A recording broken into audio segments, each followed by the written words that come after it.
Fala pessoal, vamos dar sequência no nosso curso de Cálculo 2, tá bom? A gente viu na última aula a ideia de valores extremos absolutos, né? Máximos e mínimos globais, tá? Qual que é a definição deles, tá bom?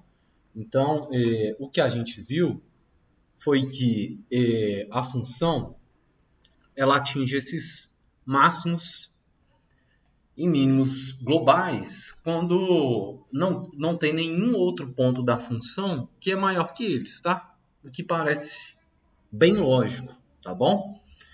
E aí agora a gente vai tentar ver alguns teoremas que facilitam a encontrar ou pelo menos mostrar a existência desses máximos, tá bom? Esses valores extremos, tá? Primeiro a gente tem esse teorema de Weierstrass aí, tá?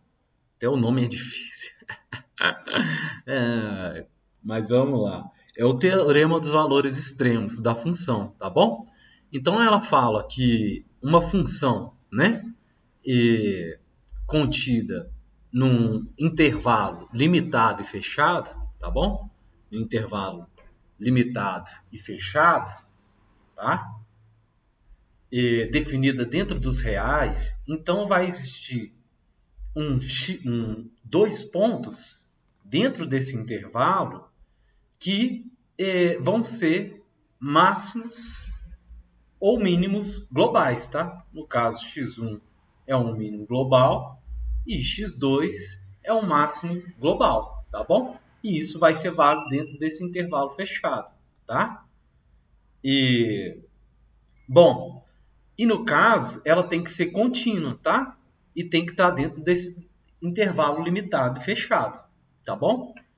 Então, a gente tem que notar, por exemplo, nesse caso aqui, a função ela não é contínua, não é verdade? Olha só para você ver, ela tem uma quebra, tá bom? Ela não é contínua. Então, e ela também, ela não é fechada. Olha aqui para você ver, tem esse pontinho aberto, porque a função ela vai para esse ponto aqui, tá bom? Então, nesse caso, ela não tem nem máximo nem mínimo, tá bom? A gente não sabe qual que é o máximo dela aqui, porque quando ela chega aqui, ela nunca encosta nesse ponto aqui, tá bom? Então a gente nem sabe qual que é o valor que está aqui perto, tá bom? E da mesma forma aqui, tá? E a gente não sabe qual que é o valor, não sabe qual que é o mínimo, tá bom? Então ela não tem máximo nem mínimo, exatamente porque ela fere essa propriedade de não ser contínua, tá bom? Então, pelo teorema de Rowley, do Weierstrass, a gente não vai poder falar de antemão que uma função com essa característica aqui, ela tem máximo ou mínimo global, tá? Da mesma forma aqui, a gente vê que esse intervalo aqui, ele é aberto em A, ele não é fechado. Fechado é quando tem a bolinha fechada, tá bom? A bolinha colorida. Então, ela não vai ter um ponto mínimo, tá bom? Ela não tem um ponto mínimo, tá? A gente não sabe qual que é, tá bom?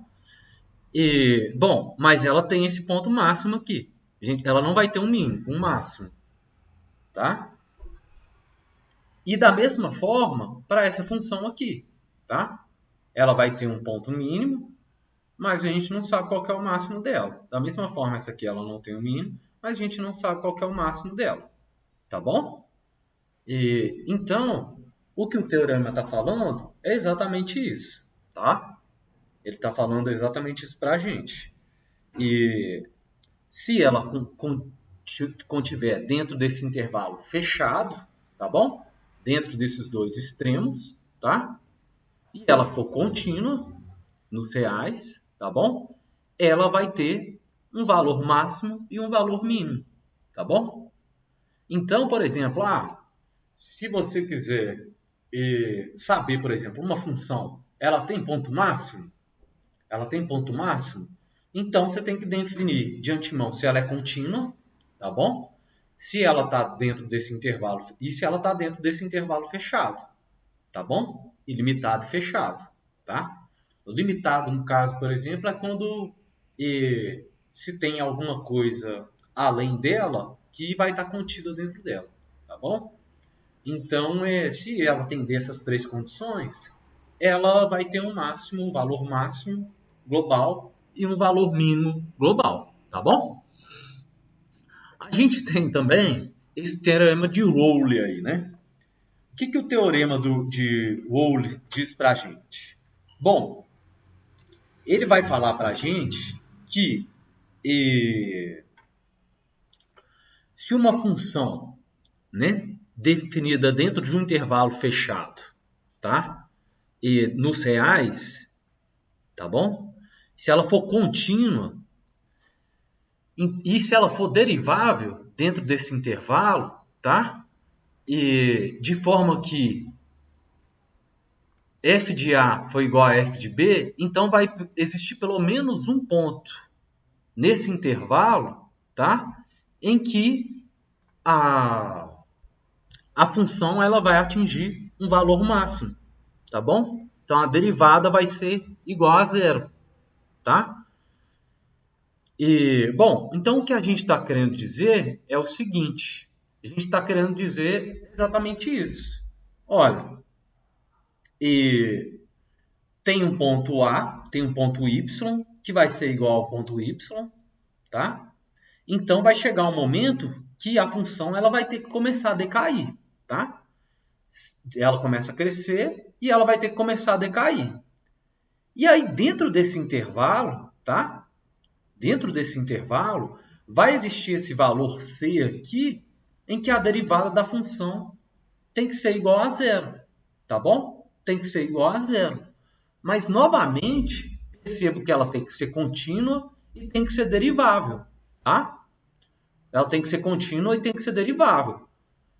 Isso aqui fere a propriedade de continuidade. Então a gente sabe que aquilo ali não vai acontecer se cair nesse caso aqui, nesse primeiro caso, tá? E a outra ela ser derivável é que a função não tem um bico, né? Então você não tem uma função como se fosse uma função modular, né? Então é mais ou menos assim, né? A gente teria uma função desse jeito, que faz um bico, tá? Quando ela faz um bico, nesse ponto aqui, nesse ponto, ela não é derivável, tá bom? Nesse ponto ela não é derivável. E o outro caso é, por exemplo, aqui ela perde a continuidade dela, tá bom? Que a gente mostrou lá, tá? Que a gente mostrou. É quando ela perde a continuidade dela. Que é aquele caso em que você está vindo com uma função aqui e aí ela para aqui e volta. Tá bom? Nesse outro caso aqui, por exemplo, ela não é contínua, né? Então, feriria aquele pressuposto lá e a gente não ia conseguir falar que a função ia atingir um máximo, tá bom? Só que, porém, no caso em que a função, por exemplo,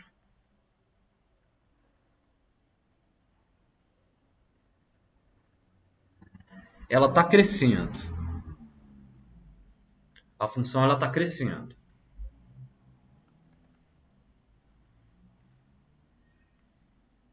A função está crescendo. E aí ela começa a decrescer, tá bom? Então, a gente vai saber que vai ter um valor C aqui, tá? Vai ter um valor C em que a derivada da função nesse ponto C é igual a zero. Então, a gente está falando que nesse ponto C, essa derivada é zero, tá? Então, aqui, ela vai atingir esse valor máximo ou mínimo, tá bom? Então, esse que é o teorema de Rowley está falando para a gente, tá bom? E qual que é a utilidade disso? Vamos ver um exemplo mais na prática, tá? Vamos ver um exemplo. Então, a gente pode ter esse exemplo aqui, tá bom? No caso desse exemplo aí, o que que a gente vai ter? A gente pode ter essa função custo, tá bom? A gente pode ter a função custo de uma empresa, tá? E a gente pode ver que vamos lá para o nosso caderno, tá?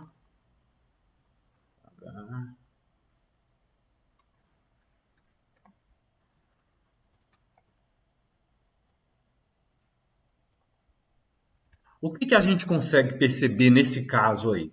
Bom, nesse caso, olha o que que a gente percebe. A gente tem dois parênteses aqui que estão multiplicando tudo, né? Estão multiplicando toda a função. Tem esses dois parênteses aqui, não é verdade? E o que que a gente vai conseguir tirar deles? Bom, a gente sabe, nesse caso aqui, que se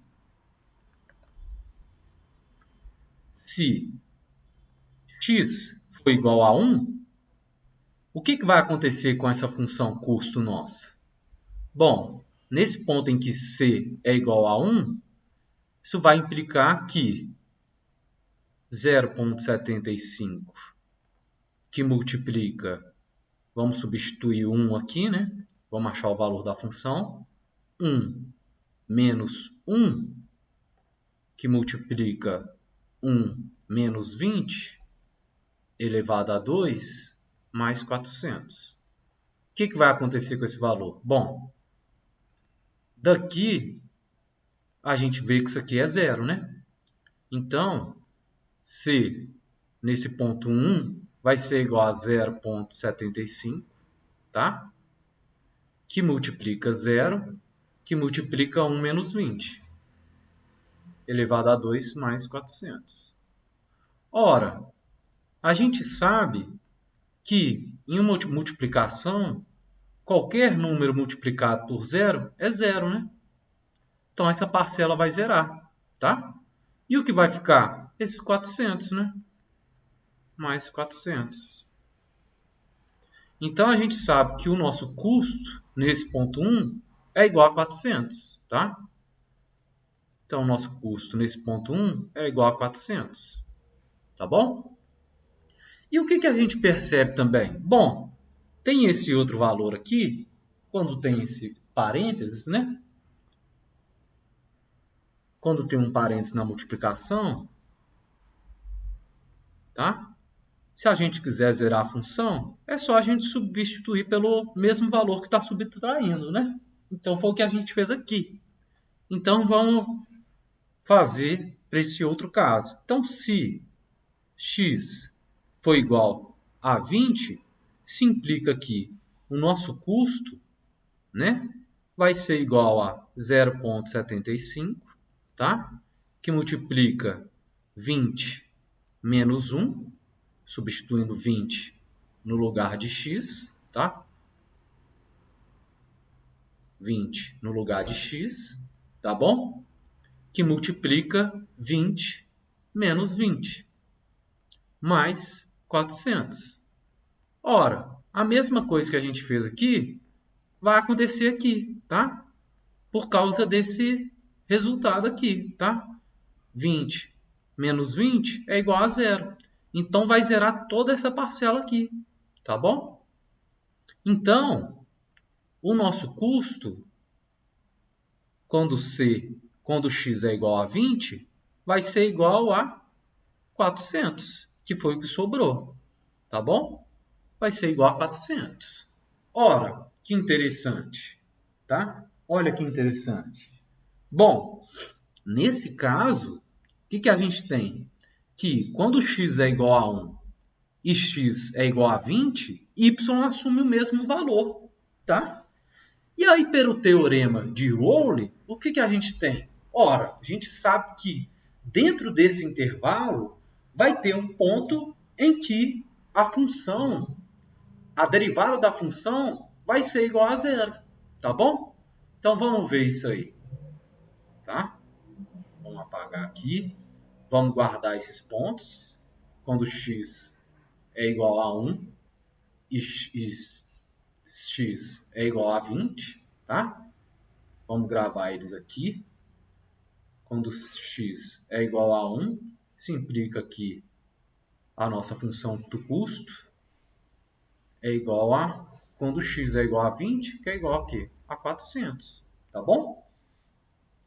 Bom, então, vamos fazer a derivada dessa função e encontrar, então, esse ponto em que a derivada da função é igual a zero, tá bom? Então, vamos lá. Derivando essa nossa função, qual que vai ser a derivada dessa função? Vai ser igual a... Isso aqui é 3 quartos, né? 3 quartos é uma constante, está multiplicando toda a função, tá bom? E, bom, a gente faz a derivada, a gente vê que a gente tem um produto, então a gente tem que utilizar a regra do produto. Então vai ser a derivada do primeiro aqui, tá bom? Então vai ser 0,75 vezes x, tá? A gente sabe que a derivada de x é 1, tá bom? Então vai continuar 1 aqui, a derivada de 1, tá? E a gente tem que multiplicar pelo segundo, tá bom? Que é x menos 20 elevado a 2, tá? E aí a gente soma, mais 0,75 é uma constante, a gente continua com ela, vai ser 3 sobre 4. Faz a derivada do segundo termo, a gente tem uma função fog aqui, então a gente deriva primeiro o que está de fora, tá? No caso, vai ser 2, né? Derivando em relação ao que está dentro, tá? X menos 20, tá bom? X menos 20 e deriva o que está dentro, que é 1, né? Que é 1, tá bom? E a gente tem que multiplicar pelo primeiro termo, tá bom? É a nossa regra do produto. X menos 1, tá bom? Então, isso vai ser igual a 3 sobre 4, que multiplica x menos 20, elevado a 2, mais 3 sobre 4, que multiplica 2, x menos 20, que multiplica x menos 1, tá bom? Bom, a gente consegue simplificar isso? A gente consegue, né? Vamos tentar simplificar essa função, tá bom? E a gente, vamos isolar esse x menos 20, tá? Que a gente viu que é um termo comum nos dois lados, tá bom? Então, isso vai ser igual a 3 sobre 4. Vamos isolar o 3 sobre 4 também, que o 3 sobre 4 é comum aqui. É comum aqui. X menos 20 é comum aqui e é comum aqui. Então, a gente pode isolar os dois. X menos 20. Tá bom? Isso está multiplicando o termo comum aqui. Se a gente for fazer a distributiva, vai ser x menos 20, não é verdade? E o termo comum aqui é 2 mais 2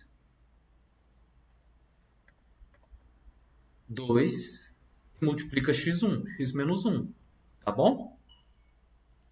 Quando a gente faz a distributiva, tá? Se a gente distribuir esses termos, a gente vai ver que a gente vai voltar para essa função aqui de cima, tá bom? A gente volta para ela, tá? Bom, a gente consegue simplificar mais? A gente consegue simplificar mais, né? A gente consegue simplificar mais. A gente vê aqui, a gente pode fazer a distributiva aqui, não é verdade? Fazer essa distributiva aqui, né? Então, vai ficar o quê? E depois a gente soma os termos comuns, tá bom? A gente soma os termos comuns, tá? Então, se a gente distribuir esses termos, a gente vai ver que isso aqui vai ser 2x menos 2, tá bom? 2x menos 2, tá? Continua somando, menos 20 e o x, tá bom? X menos 20, 3 sobre 4, tá? Então, vamos pegar esse nosso resultado para a gente continuar simplificando ele, tá? Então, isso aqui é igual, a gente está resolvendo essa questão, tá? Isso é igual a 3 sobre 4, x menos 20, que multiplica, vamos fazer essa soma aqui em cima, tá? Então, vai ser 3x, não é verdade? A gente consegue somar aqui, 3x, que multiplica 3x, menos 22, né? Que esses dois termos iguais. Menos 22, tá bom? Então, vamos apagar aqui para a gente ganhar espaço.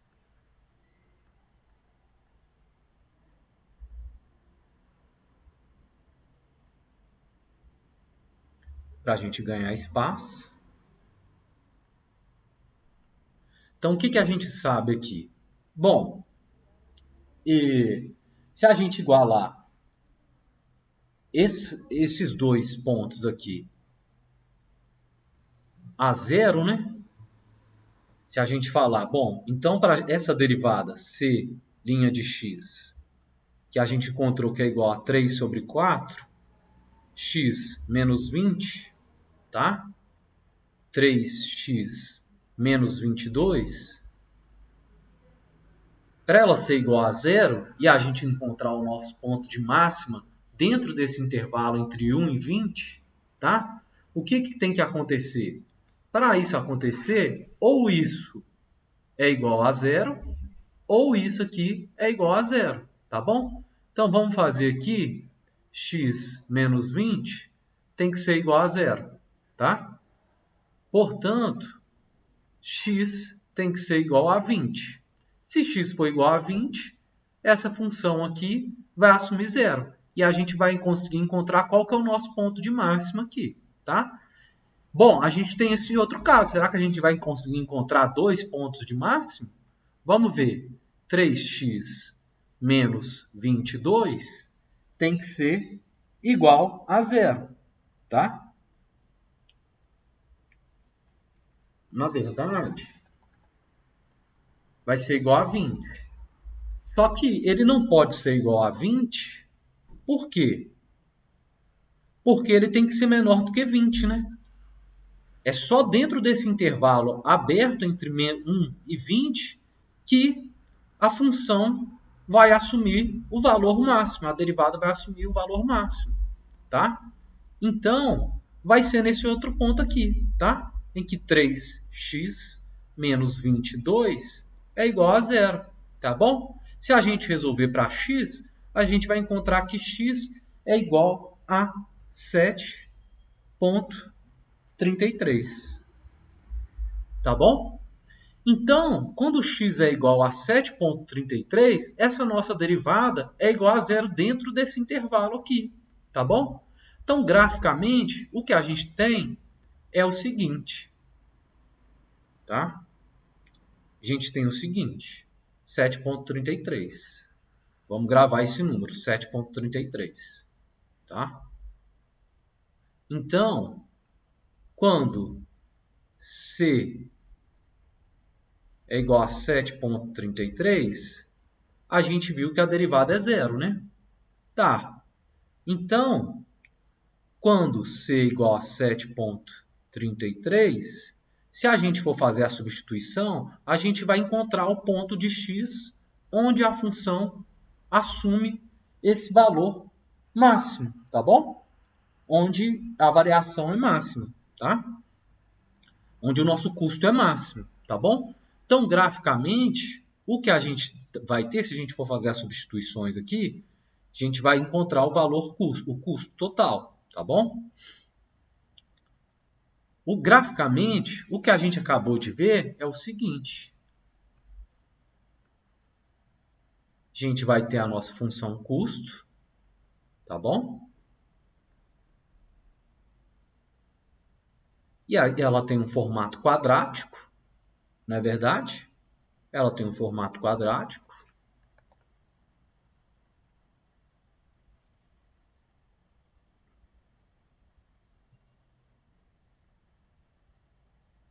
E a gente viu que nesse ponto 1 aqui, tá? Nesse ponto 1 é igual a esse ponto 20, tá bom? E nesse ponto, o nosso custo é igual a 400, tá bom?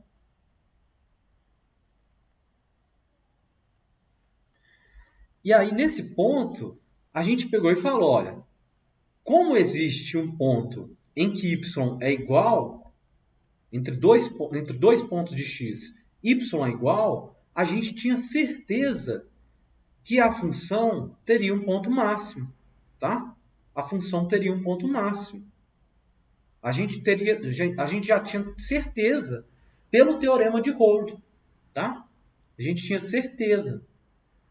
E a gente viu que a função alcança esse ponto máximo quando x é igual a 7,33. Tá bom? Então, o que o teorema falou para a gente? Bom, se essa função é contínua, ela está dentro de um intervalo limitado e fechado, tá bom? E a gente vai ter um ponto aqui, e no caso a gente sabe que essa função ela é aberta, né? Ela é aberta aqui, tá? E vai ter um ponto dentro desse intervalo que a função vai assumir um valor máximo, em que a derivada da função vai ser igual a zero. No caso, a derivada nessa nossa função custo vai ser igual a zero, tá bom? Então, de antemão, o teorema ele tem esse poder de falar que a gente vai encontrar um ponto extremo, tá bom? De antemão, ele fala isso pra gente, tá? E tá aí a força dele, tá bom? Tá aí a força dele, tá? Bom, então dando sequência, a gente tem um outro teorema, o teorema do valor médio, tá? O teorema do valor médio, ele é uma expansão do valor do teorema de Rowley, tá bom? O teorema de Rowley, ele estava falando de pontos onde y, onde f de A é igual a f de B, tá? Então, ele estava falando para a gente de funções onde tem esse formato aqui, ó. Onde tem esse formato aqui, tá bom? É uma reta, tá vendo? Quando a gente traça uma reta paralela aqui, tá? E aí a gente vai ter uma reta paralela aqui em cima, que é o nosso valor máximo, tá? O teorema de Rowley trata isso. O teorema do valor médio, ele expande essa ideia, tá bom? Então ele vai falar que você pode ter, por exemplo, umas curvas que tem uma tendência nela, tá bom? Então, dado essa função dentro desse intervalo fechado, contido nos reais, tá? Contínuo nesse intervalo AB e derivado dentro de um intervalo aberto AB, então vai existir um ponto dentro desse intervalo em que a função, em que a derivada da função, ela vai ser igual à da secante que corta esses dois pontos, tá? Então, a reta tangente vai ser igual a esse ponto, essa secante, tá bom? Então, o que está querendo dizer? É que a derivada, em algum momento, vai ser igual a esse valor médio, a esse valor médio, a essa tendência da nossa função, tá? Então, se a função ela tem uma tendência e ela faz uma curva, a nossa derivada vai ser igual ao valor médio em algum momento, tá bom? Em algum momento, tá? Bom, e qual que é o problema? Eles só estão falando que vai existir esses valores médios, tá? Esses valores extremos. Só que eles não estão ajudando ainda a encontrar, tá bom? Então, o que o teorema de Rolle falou para a gente é exatamente isso. Tá? Então, tem pontos que não necessariamente é uma reta, tá bom? É uma reta. Pode ser que a reta tenha uma tendência e a nossa derivada vai ser, essa nossa derivada vai ser igual a esse valor médio, tá bom? Então, os dois teoremas eles estão falando que existem valores extremos, tá?